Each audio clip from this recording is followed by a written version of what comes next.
So this video is just a follow-up to the previous one where I spoke about how to answer section B of paper 2, and I just wanted to show you why you shouldn't panic about the form of the answer that they ask you to write in. In other words, it doesn't really matter if they ask you to write in a speech, article, leaflet, letter or essay. By the way, those are the 5 forms which you will get in the you'll get one of those 5 forms in section B of paper 2.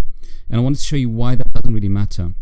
So if you haven't seen my video already on how to answer section B of paper 2 or question 5 of paper 2, you can go and have a look at that now.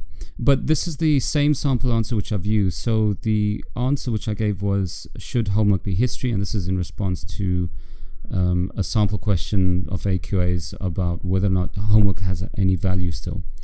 So this is obviously an article, and you can see there that the title is what indicates it's an article. And so the next paragraph says, the first paragraph says, the time has come, a whole new ballgame of exams has landed, as tough as nails and walking a hard line to wake unsuspecting British youths from their slumber.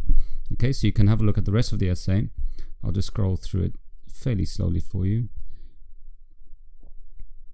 Okay, in the next one, what I've done is I've taken away that title, and now I've just included an address and Dear Mr. Manager, and you'll see that the rest of the writing is exactly the same. So the time has come, a whole new ball games of exams has landed, etc, etc, etc. Okay, so now I've scrolled through it, and then at the end I've just included yours faithfully, that should say yours faithfully or sincerely, Mr. Grade 9 student. Okay, so what I'm trying to point out there is that it's exactly the same. The skills are exactly the same no matter what form you're being asked to write in. The next one could be either a speech or an essay. It doesn't have a heading, and so that's not going to be so important. Okay, so it doesn't really matter. It's exactly the same. I've just taken out the heading or the address, and so that could be a speech or an essay.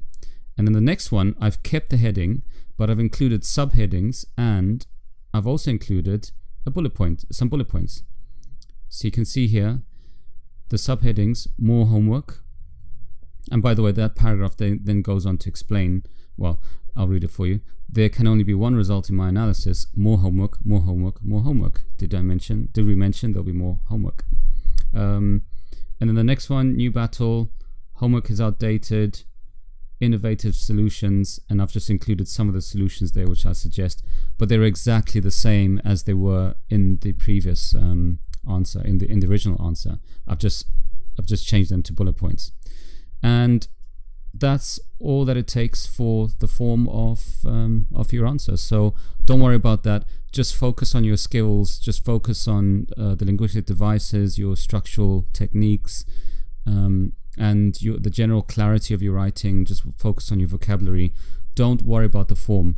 If it's an article, just make sure you've got the heading, the title at the top there. If it's a letter, just make sure that you've got the address and Dear Sir at the bottom. You'll have yours sincerely. Speech or an essay doesn't necessarily have to have a heading at all. It doesn't have to have anything. So it just has to be persuasive or convincing or whatever.